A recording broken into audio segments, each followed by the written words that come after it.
The becalmed sailor. There is a trap that almost every ambitious person falls into. You wake up on a Monday morning, feeling a surge of energy. You map out a new project, a new workout routine, a new life. You feel unstoppable. You tell yourself, this time is different. But by Wednesday, the feeling is gone. The energy has evaporated. You stare at your work and you feel nothing. You feel heavy. So you stop. You wait for that feeling to return. You blame yourself for not wanting it enough. This is the motivation trap. Imagine you are a sailor in the middle of a vast ocean. Your destination is thousands of miles away. In this analogy, motivation is the wind. When it blows, you move fast. It feels effortless. You feel powerful. But here is the problem. You cannot conjure the wind. You cannot control the weather. If you build your entire journey around waiting for a gust of wind, you will spend weeks floating aimlessly, becalmed under a scorching sun, dying of thirst. This is how most people live their lives, stranded, waiting to feel like it. Motivation is a variable you cannot control, and you cannot build a life on variables. You need a constant. You don't need more wind. You need an engine. 130. The biology of failure. Let's look at this logically. Why does motivation fail? It isn't a moral failing, it's biology. Motivation is chemically expensive.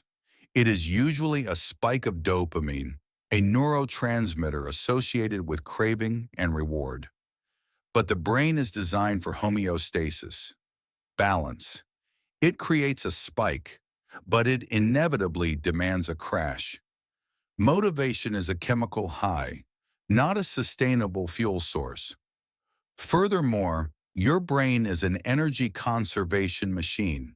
Its primary directive is survival, not success. When you try to do hard work, your primitive brain views that expenditure of energy as a threat.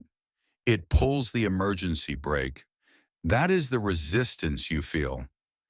If we were to graph this, motivation looks like a jagged line, violent peaks and deep valleys. Consistency, however, is a straight line rising at a 45-degree angle. If you only work when you are at the peak of the motivation graph, your output is sporadic. You cannot compound results with sporadic effort.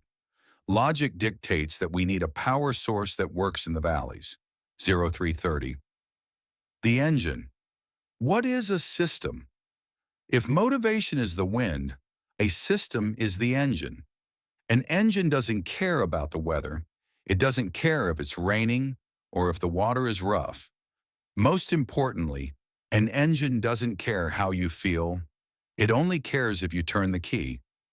It might move you slower than a gale-force wind, but it guarantees you will move forward every single minute of every single day. So what is a system?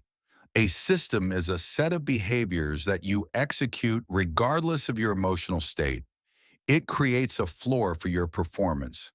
Amateurs wake up and ask, what do I feel like doing today?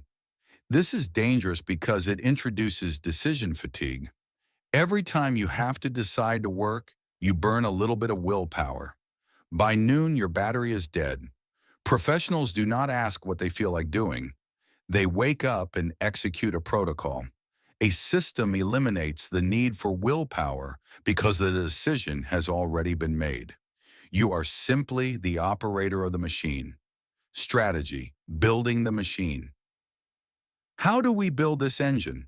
We stop trying to change our minds and we start changing our parameters. We use 3 specific strategies. Strategy 1, friction management. This is simple physics. If you want a behavior to happen, you must decrease the friction required to start it. If you want to stop a behavior, increase the friction. Don't rely on motivation to go for a run. Put your shoes by the bed. Sleep in your gym clothes. Remove the decision. Conversely, if you want to stop scrolling, don't rely on willpower. Put the phone in a lockbox. Unplug the TV. You are designing an environment where the desired action is the path of least resistance. Strategy 2. The algorithm. Treat your brain like code. Use if-then statements. If it is 7 a.m., then I open my laptop and write. If I pour a cup of coffee, then I read 2 pages. There is no negotiation in code. It simply executes. When you turn your day into a series of algorithms, you remove the emotional burden of choice. Strategy 3. The habit loop. Every system relies on a trigger. You cannot rely on remembering to do the work. You need a visual or temporal cue that automatically initiates the sequence. Your system isn't, I will work hard. Your system is, when I sit in this specific chair, I write for 20 minutes. The chair is the trigger. The writing is the automatic response, the identity shift. We must conclude with the most important shift, the shift from amateur to professional. Imagine a heart surgeon. She doesn't scrub in for surgery because she watched a motivational video on YouTube. She doesn't operate because she felt inspired that morning. She scrubs in because she has a protocol. She has a system. She is a professional.